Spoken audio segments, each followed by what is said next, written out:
Madam जी, मैं आपको कभी मायूस नहीं होने दूंगा। आप बेफिक्र रहे, मैं आपकी कमी को पूरा करता रहूंगा। विधवा होने के बाद आज मैंने पहली बार अपने से कम उम्र के लड़के को बहाने से बेडरूम में बुलाया था। ऐसी हालत में मुझे बेड पर लेटे हुए शर्म आ रही थी। हम दोनों की उम्र में काफी फर्क था, लेकिन यह गलती मैं कभी नहीं भूल सकती, क्योंकि मैं जिसको बच्चा समझ रही थी वह तो मुझे विधवा हुए 15 साल गुजर चुके थे। तब से अब तक कभी किसी मर्द में दिलचस्पी महसूस नहीं हुई थी। अपने पति की अचानक मौत के बाद उनका कारोबार संभालने और अपने इकलौते बेटे आदि की परवरिश करने में ही लगी रहती थी। अपनी इच्छा के बारे में मैं तो सोचा ही नहीं थी। इन्हीं दिनों हमारे पुराने नौकर ने अपने घर वापस जाने का फैसला कर लिया, तो नए नौकर की जरूरत आन पड़ी। मैंने पुराने नौकर से कहा, आप ही कोई भरोसे का आदमी ला दे जो आपकी जगह काम कर सके। रामू आया तो पहली नज़र में मुझे अच्छा लगा। रामू को पुराने नौकर ही लेकर आया। मैंने ही भरोसे का आदमी समझकर रख लिया। वाकई यह बहुत नेक लड़का था। सुबह से 5 बजे तक मेरे बेटे आदि के साथ ऑफिस में होता और शाम को कॉलेज चला जाता। रात को खाना बनाकर हमारे लिए क्वार्टर में चला जाता था। मुझको उसके साथ लगाव हो गया था। मेरे जेठ लंदन में कई सालों से थे। उन्हीं दिनों वे इंडिया आए। मेरे बेटे को कहा कि तुम मेरे पास लंदन आ जाओ, बिजनेस में मास्टर कर लो। मेरे घर रहोगे तो हर तरह से तुम्हारा ख्याल रखा जाएगा। मेरा एक ही बेटा था, मैं नहीं चाहती थी कि मुझसे जुदा हो। अपने पापा के बिजनेस को भी संभाले हुए था, मगर अपने ताया के जोश दिलाने पर लंदन में जाने के खौफ उसकी आंखों में बस गए और वह बिजनेस मेरे हवाले करके लंदन चला गया। अब बेटे के बगैर अकेला महसूस करती थी। ऐसे में अगर किसी का सहारा ले सकती थी तो वह नौकर रामू ही था। वह अपनी गरीबी से तंग और रिश्तेदारों से टूटा हुआ था। उसे भी किसी के सहारे की जरूरत थी। जिस दिन मेरा बेटा लंदन रवाना हुआ मैं खूब रोई थी। उसने मेरे दुख को महसूस करते हुए तसल्ली दी। कहा कि मैडम, आप मुझ पर भरोसा करें, आपको मायूस ना होने दूंगा। उसके इन शब्दों से मैंने खुद को बेहतर महसूस किया।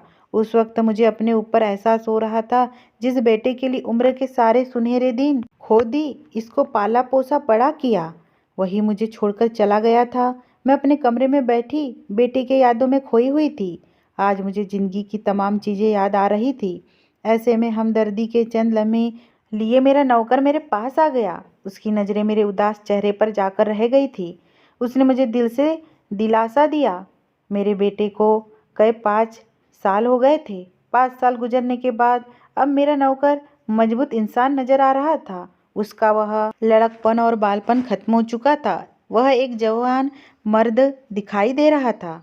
मेरे दिल में ख्वाहिश उभरी कि मेरा गम वह बांट ले और हम जी भर के बातें करें, मगर मेरे और उसके बीच जो फासला था उसको बांटना उसके बस की बात नहीं थी और ना ही मेरे बस की। वह नौकर था और मैं मालकिन।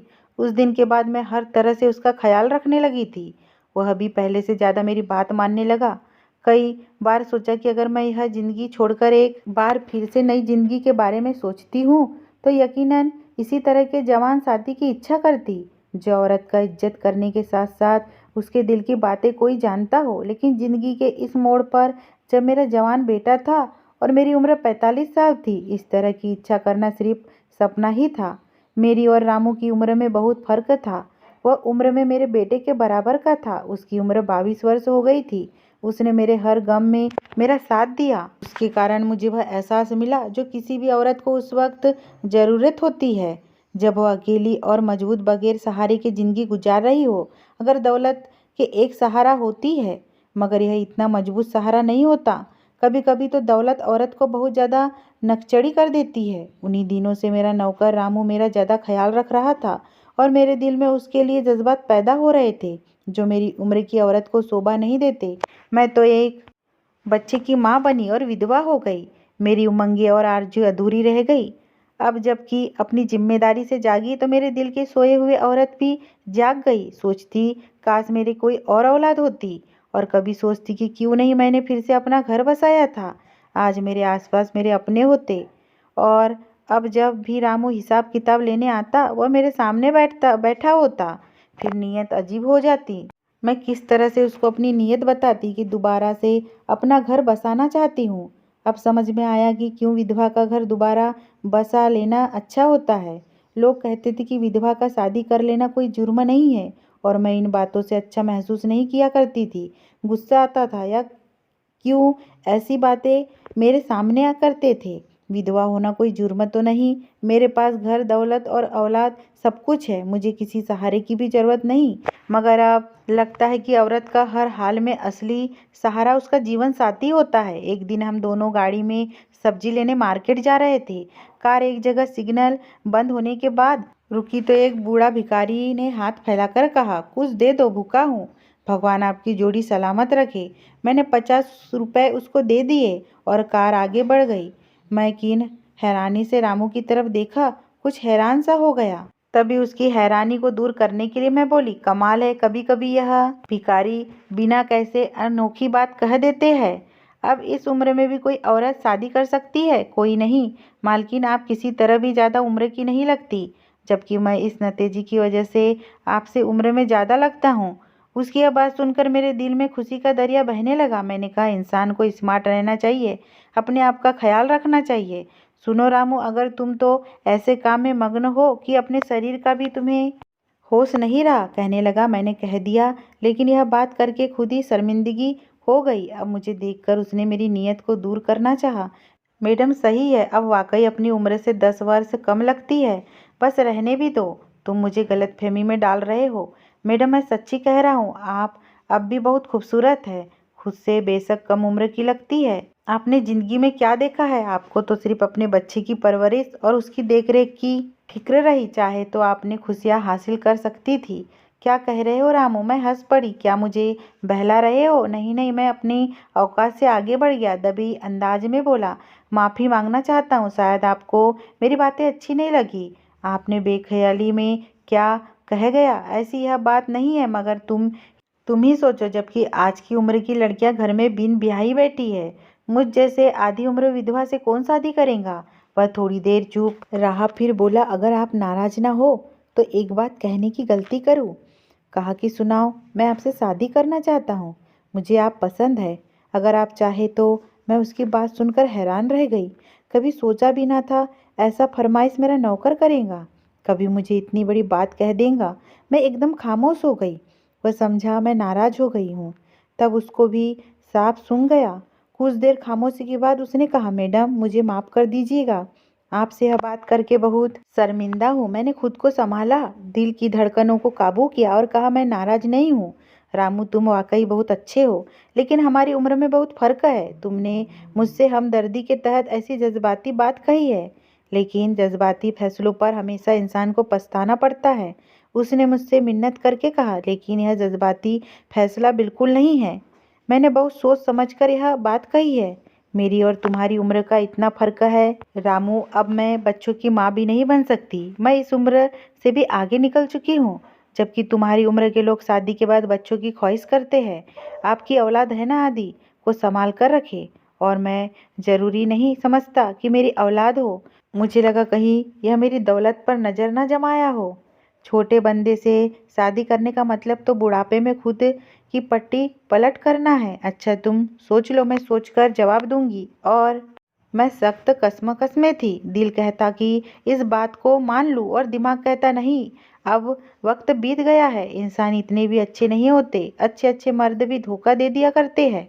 उसके बाद काफी दिन हम दोनों चुप रहे, और यह चुप बेमानी तूफान अंदर अंदर पड़ रहा था। अब मैं रातों को सोना सकती थी, दिल बार बार उसके कारण बेचैन था, और प्यार बढ़ गया। घर में अब कौन था रामू के सिवाय? इसको ही मेरी जिम्मेदारी उठानी थी, डॉक्टर के पास ले जाना था और मेरी दवाई लानी थी। उसने यह सब कुछ किया तो मैंने सोचा, वाकई अकेली औरत को किसी मजबूत सहारे की कितनी ज़रूरत होती है। मुझे भी यकीनन रामू से मोहब्बत नहीं, मगर वह मेरी ज़रूरत बन गया है।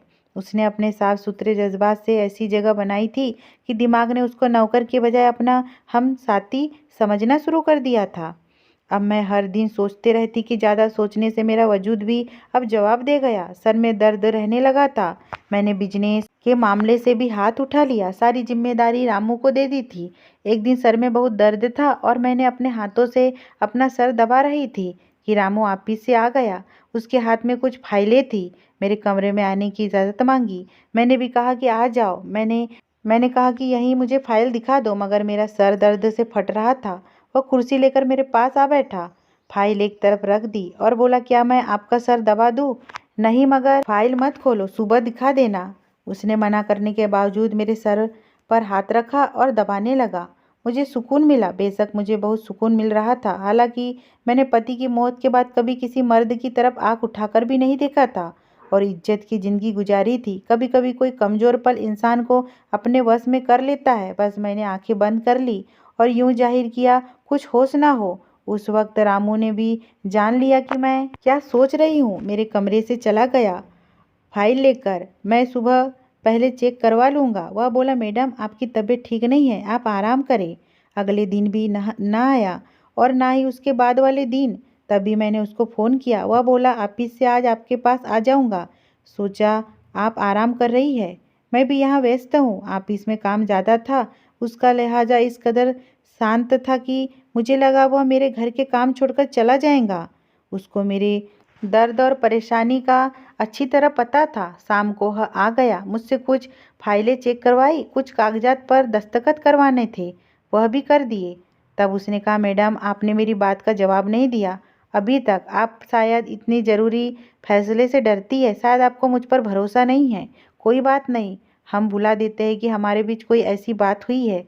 आप भी अपने आप को मजबूत रखें ताकि आपके बिजनेस पर बुरा असर ना पढ़े। और बिजनेस की बात पर पहले की तरह दिलचस्पी दी, क्योंकि मेरे बेटे आदि ने काफ़ी पैसे मंगवा लिए थे।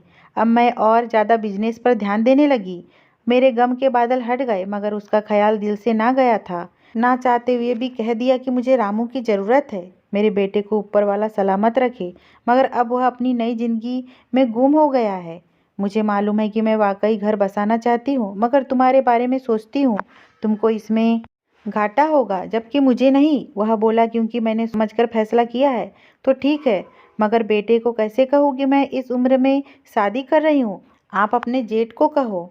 जहाँ इस मामले में लोग गलत सोचते हैं, वह यकीनन आपकी मदद करेंगे। बड़ी हिम्मत करके मैंने अपने जेठ को फ़ोन कर दिया और उसको अपने मसले से बता दिया। वह बोले, आप ज़रूर शादी कर ले, आदि को मैं संभाल लूँगा, लेकिन बिजनेस के मालकिन आप रहेंगी, किसी और को मालिक ना बनाए वरना अपने हाथ कटवा बैठेंगी। जेठ की इजाज़त से मैंने रामू से शादी कर लिया। उन्होंने बेटे को बाद में बता दिया, मगर उसको इस बात पर राजी ना कर सके कि वह माँ की दूसरी शादी को स्वीकार कर लेता। वह बहुत नाराज़ हुआ और उसने मुझसे सारे रिश्ते ख़त्म कर दिया।